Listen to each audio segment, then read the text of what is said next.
Lagi susah-susahnya cari kerja, ternyata UMKM yang serap 97% tenaga kerja di Indonesia. Makanya UMKM sering disebut penggerak ekonomi kita. Sayangnya, cuma sedikit UMKM yang bisa bertahan sampai naik kelas. Masalahnya nggak semua pemilik usaha siap untuk memiliki nilai kompetitif, mengambil resiko, dan hadapi tantangan untuk naik kelas. Emang apa aja sih tantangan yang bikin UMKM susah naik kelas? Kita tanya langsung sama pemilik UMKM ini. Jadi, tonton videonya sampai selesai. Jangan lupa untuk like, comment, dan subscribe Chips Learning Hub.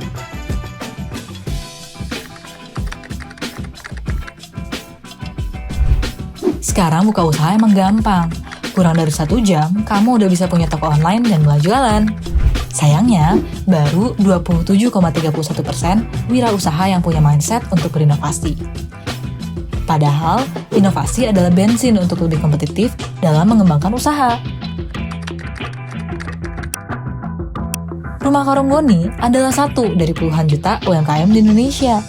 Dari usaha kecil-kecilan anak kuliahan, sekarang udah punya omset 200-300 juta per bulan. Kira-kira, tantangan dan inovasi apa aja yang pernah dihadapi mereka? Yuk kita tanyakan langsung.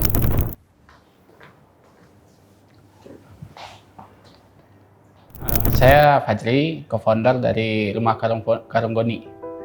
Rumah Karung Goni ini sendiri yaitu industri goni yang mana di Rumah Karung Goni ini kita memproduksi kain goni, menjual bahan bakunya sampai ke produk turunan dari goni, kain goni itu sendiri.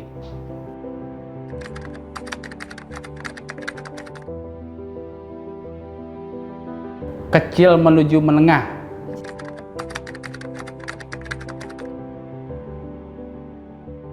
Awalnya ini cuma usaha anak mahasiswa, gitu.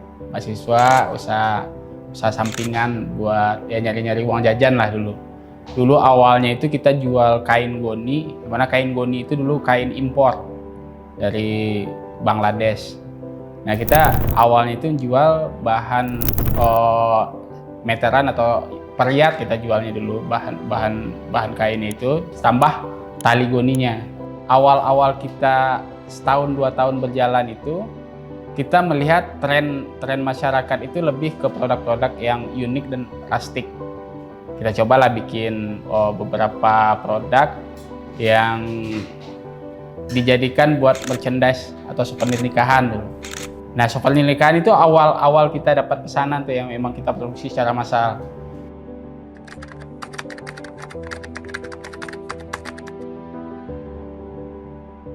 Kalau untuk marketplace sendiri itu sangat membantu buat Rumah Karung Goni secara untuk Rumah Karung Goni itu sangat membantu karena produk kita itu termasuk niche market. Jadi pasarnya terlalu sempit dan memang segmented gitu marketnya. Jadi karena kalau kita cuma berharap dari offline itu cuma sedikit yang terjaring dengan kita muncul di marketplace. Jadi pasar kita lebih luas.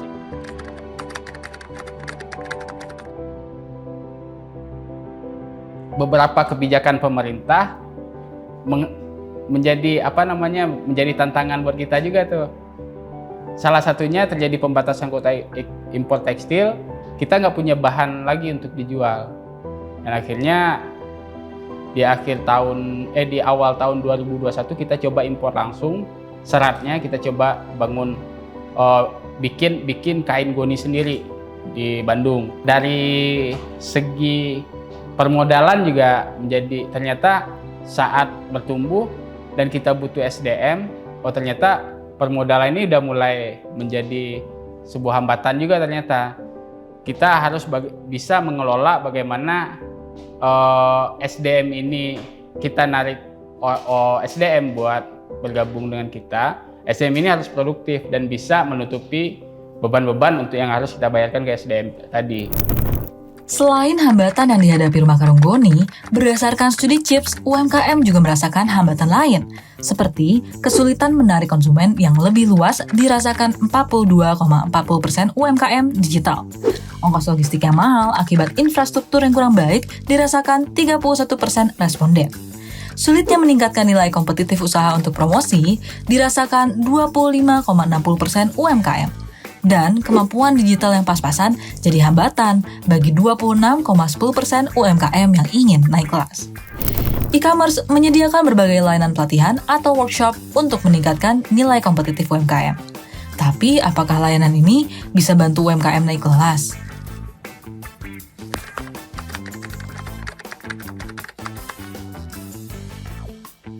Kalau dari pemula menuju mikro, menuju kecil itu sangat membantu sebenarnya. Karena kita emang ditunjukkan bagaimana sih cara membangun usaha, bagaimana cara berjualan, bagaimana cara mengiklan produk, bagaimana membuat foto produk itu biar menarik buat customer. Itu sangat bantu buat di awal. Tapi setelah berkembang, ternyata ada hal yang lebih nih yang dibutuhkan. Ya bagaimana mungkin kalau saat kita bertumbuh, itu kita harus tidak cukup hanya dengan berjualan ternyata. Ternyata kita harus butuh membangun bagaimana caranya membangun relasi, bagaimana membuka akses pasar yang lebih, bagaimana cara kita masuk ke perusahaan-perusahaan untuk menawarkan produk kita. Hal yang lebih besar ini belum kita dapat dari pelatihan-pelatihan yang dari e-commerce.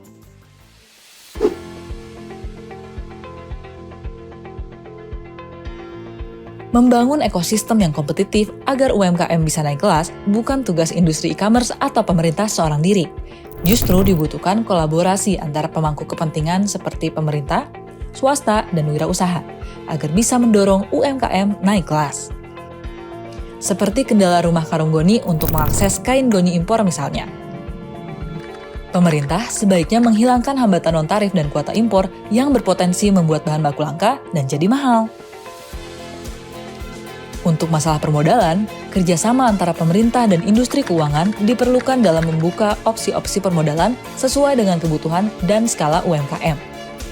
Di antaranya, dengan meningkatkan batas pinjam program kredit usaha rakyat kecil tanpa kolateral, memperbanyak modal ventura, P2P lending, maupun skema pembiayaan lain yang ditawarkan oleh lembaga filantropi. Pemerintah juga bisa mendorong adopsi sistem inovatif kredit scoring untuk uji kelayakan kredit calon peminjam. Untuk meningkatkan kompetensi digital, sebaiknya pemerintah dan swasta merumuskan kurikulum bersama agar relevan dengan teknologi dan kebutuhan UMKM. Kurikulum ini bisa diterapkan dalam bentuk pelatihan maupun pendidikan formal. Untuk meningkatkan nilai kompetitif UMKM, standarisasi dan sertifikasi lembaga seperti BPOM dan MUI perlu dipermudah. Hal ini bisa dicapai jika lembaga sertifikasi meningkatkan sistem registrasi yang lebih efisien, proses administratif yang rapi, dan memberikan asistensi teknis bagi UMKM.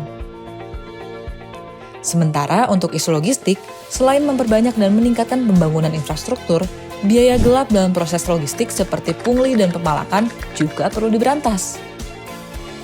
Pelatihan yang diharapkan ada dua sih yang kepikiran. Yang pertama, bagaimana kita membuka akses pasar global. Yang kedua, bagaimana cara kita meyakinkan investor untuk berinvestasi ke usaha kita. Lebih ke sana sih, pengen ada pelatihannya. Menurutmu, apalagi hal yang bisa dilakukan untuk mendorong UMKM naik kelas? Yuk bagikan video ini dan subscribe untuk tonton video kewirausahaan lainnya.